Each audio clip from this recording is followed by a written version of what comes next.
रहे थे और कहते हैं, आज मैं आप सभी को सेहत के बारे में बताने वाला हूं। क्या आप सभी को पता है आजकल लोग इतना बीमार क्यों होते हैं?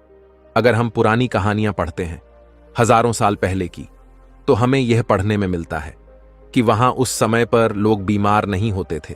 उस समय पर उनकी उम्र इतनी ज्यादा होती थी, फिर भी बीमारियां उन्हें छू भी नहीं सकती थीं। क्या आप जानते हैं कि ऐसा क्या था उनके पास जिससे उनको बीमारियां नहीं छू सकती थीं?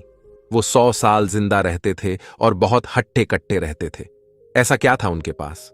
आजकल तो हमारे पास इतने सारे हॉस्पिटल्स हैं, तरह तरह की दवाइयां हैं, तरह तरह साधन हैं। हॉस्पिटल्स इतने सारे हो गए और फिर भी लोग बीमार हैं। यहां तक छोटे बच्चे भी बीमार हो जाते हैं।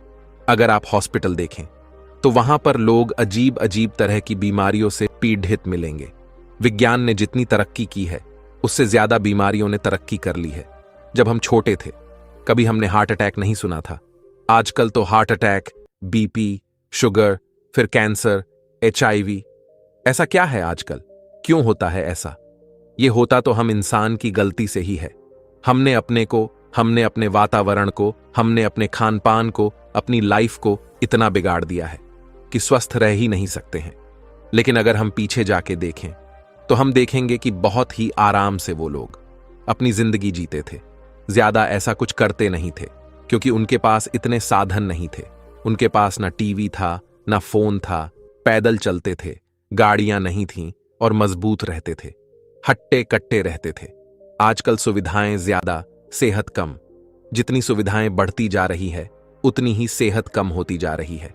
पहले लोग साइकिल पर चलते थे और साइकिल से फिर उन्होंने 2 व्हीलर लिया, फिर गाड़ी ली कि साइकिल पर स्पीड कम रहती है, इसलिए 2 व्हीलर और गाड़ियां लेते हैं। और जब गाड़ी लेने के बाद गाड़ी से ही चले गए। यहां से वहां चलना बंद हो गया, फिर हो गए बीमार। फिर क्या हुआ? लोग जिम में जाके खड़ी हुई साइकिल को चलाते हैं और फिर सोचते हैं कि हम हेल्दी हो गए। हेल्दी ऐसे नहीं होते हैं। हेल्थ को अच्छी रखने के लिए बहुत कुछ करना होता है। अगर मैं कहूं कि हम अब भी अपने आप को ठीक रख सकते हैं, 80, 90, 100 की उम्र तक भी बीमारियों से बच सकते हैं, तो शायद थोड़ी सी आपको हैरानी होगी कि ऐसा कैसे हो सकता है। लेकिन मैं साथ में यह भी बात करूंगा कि हम ऐसी चीजों से स्वस्थ रह सकते हैं जो मां प्रकृति ने हमें दी है, और अगर हम उसको उसी रूप में प्रयोग करते हैं तो हम हेल्दी रह सकते हैं। और आज मैं सिर्फ 5 ही चीजों की बात करूंगा जिसको आप रामबाण कह सकते हैं। वो चीजें लगभग मुफ्त है, 15, 20, 25 तक आ जाती हैं, और अगर उनको हम इस्तेमाल करते हैं तो हम लाखों के दवाइयों के खर्चे से बच सकते हैं, हॉस्पिटलों के चक्कर से बच सकते हैं, अपनी सेहत को अच्छा रख सकते हैं और खुश रह सकते हैं। चलिए एक एक करके बात करते हैं वो कौन सी चीजें हैं। लेकिन उससे पहले आप वीडियो में खो जाएं। चैनल को सब्सक्राइब और वीडियो को लाइक करना ना भूलें। फिर गुरु कहते हैं वो 5 चीजें किसी संजीवनी से कम नहीं हैं। संजीवनी बूटी का नाम आपने सुना होगा ना? तो ये 5 चीजें भी संजीवनी की ही जैसी हैं। हम अपने आप को साफ रखने के लिए, अच्छा दिखने के लिए क्या करते हैं? अपने तन की सफाई करते हैं, कपड़ों की सफाई करते हैं, नहा के धुले हुए, प्रेस किए हुए कपड़े पहनते हैं और सुंदर दिखने की कोशिश करते हैं। अंदर की सफाई के लिए क्या करते हैं? अंदर की सफाई के लिए तो कोई ऐसा साबुन नहीं बना, ऐसी कोई वॉशिंग मशीन नहीं बनी जो हमारे अंदर से साफ कर दे। तो ये हमारी बॉडी जो है ये मल्टीपर्पस है। ये वॉशिंग मशीन भी है, ये आपका न्यूट्रिएंट एब्जॉर्प्शन मशीन भी है, और बहुत सारे काम ये खुद ही करती है। अगर हम इसको सही तरीके से करने दे तो हमारा जो लाइफस्टाइल और हमारी जो डाइटरी हैबिट्स है वो हमारे शरीर को गंदा करती है। अपनी एनर्जी को मेंटेन करने के लिए खाना खाना होता है। अपने आप को ताकतवर बना के रखने के लिए हम खाना खाते हैं। अपने स्वाद के लिए जीभ को जो अच्छा लगता है उसी को खाते हैं, और आप यकीन मानिए जीभ का जो स्वाद होता है ना, वो सिर्फ वहीं पर है।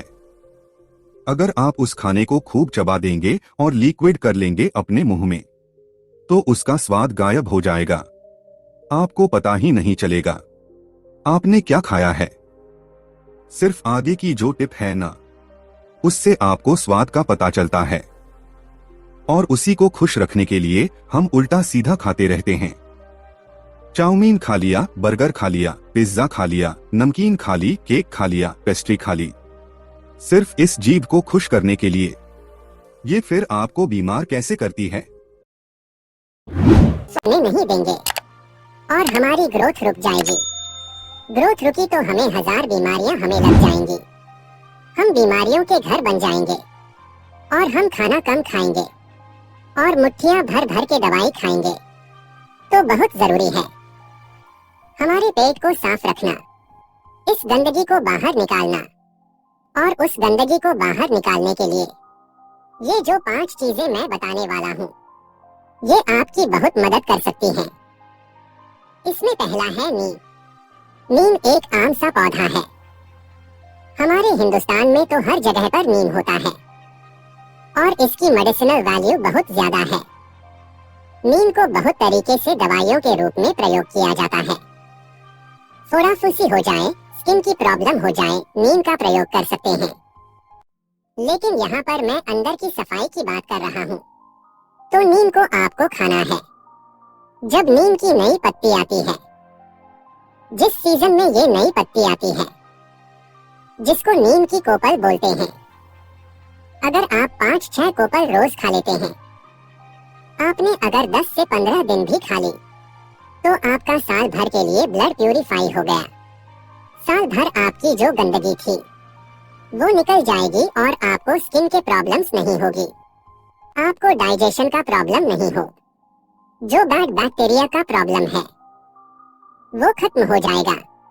नीम को अगर आप खा नहीं सकते हैं, तो नीम के पत्तों को उबालकर और वो जो पानी होता है उसको चाय की तरह पी सकते हैं। ये कड़वा होता है। अगर आपको ज्यादा कड़वा लगता है तो आप उसमें थोड़ा सा शहद मिला सकते हैं। लेकिन जिन लोगों को डायबिटीज है वो शहद ना मिलाएं, डायरेक्ट ही पिए तो ज्यादा अच्छा है। और डायबिटीज के लिए तो ये रामबाण दवा है। लेकिन अगर किसी को डायबिटीज है तो मेरे कहने से दवाई मत बंद करना। मैं दवाई बंद करने की बात बिल्कुल नहीं कर रहा हूँ।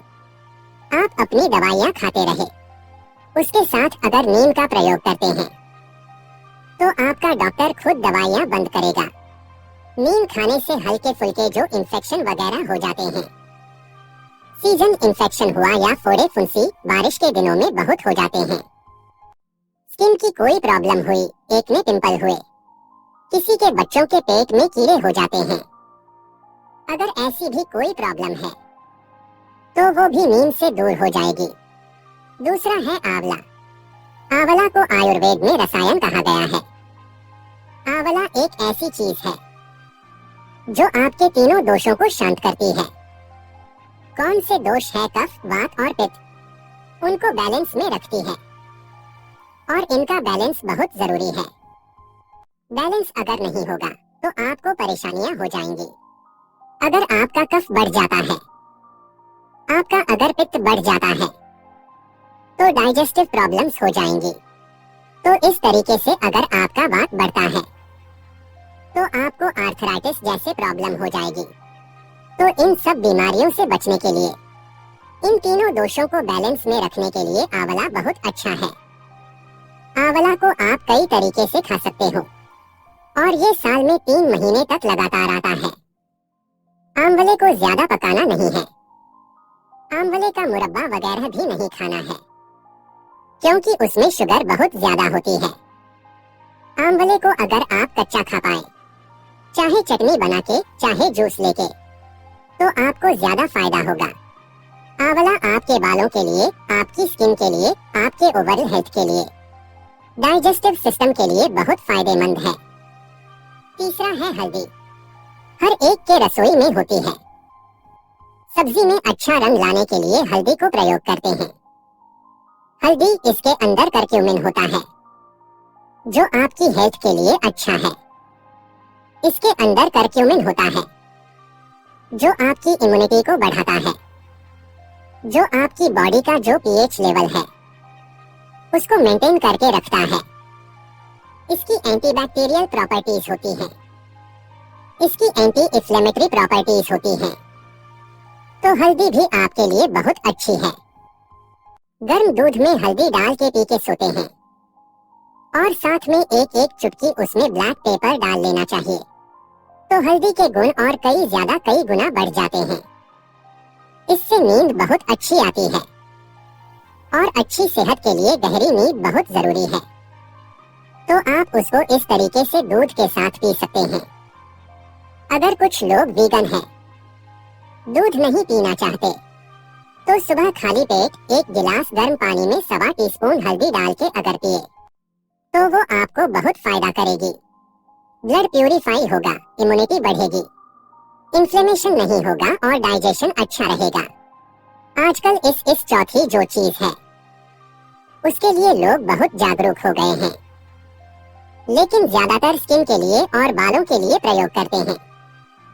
लेकिन ये चीज आपकी गट हेल्थ के लिए बहुत अच्छी है। वो है गवार पाठा। गवार पाठा यानी कि एलोवेरा। एलोवेरा का जूस डेली अगर खाली पेट पिया जाए तो बहुत फायदेमंद होगा। अब आप ये कहेंगे कि डेली क्या क्या पिए। डेली हल्दी का दूध पिए, डेली आंवला खाएं, डेली हम नीम पिए या डेली हम एलोवेरा पिए। तो हम क्या क्या पिए ये आप डिवाइड कर सकते हैं। सारी चीजें आपने एक दिन नहीं पीनी है, आप इसको अलग अलग दिन में पी सकते हैं। और नंबर 5 पर आता है फिटकरी यानी कि एलम। एलम को तो पारस भी कहा जाता है। पारस पत्थर के बारे में आपने सुना होगा कि जिस भी चीज को टच कर देगा तो वो सोना बन जाएगी। उसी तरीके से फिटकरी है, जिस भी बीमारी को टच करेगी उस बीमारी को भगा देगी। फिटकरी को कई तरीके से प्रयोग कर सकते हैं। जैसे मान लो दांत में दर्द है तो फिटकरी को पानी में डाला, एक घूंट पानी में फिटकरी का टुकड़ा डाला, एक बार पानी को हिलाया और फिटकरी को बाहर निकाल दिया और उस पानी को 2 मिनट के लिए मुंह में रख के रिंस करना है। ऐसे किया और फिर थूक दिया, बहुत जल्दी दांत का दर्द ठीक हो जाता है और इससे रूट कैनल जैसी प्रॉब्लम से भी बच सकते हैं। अगर किसी के दांतों में पायरिया का प्रॉब्लम है तो फिटकरी से सेप्टिक भस्म बनाएं। इसका कैसे बनानी है अगर आप जानना चाहते हैं तो कमेंट करके जरूर बताएं।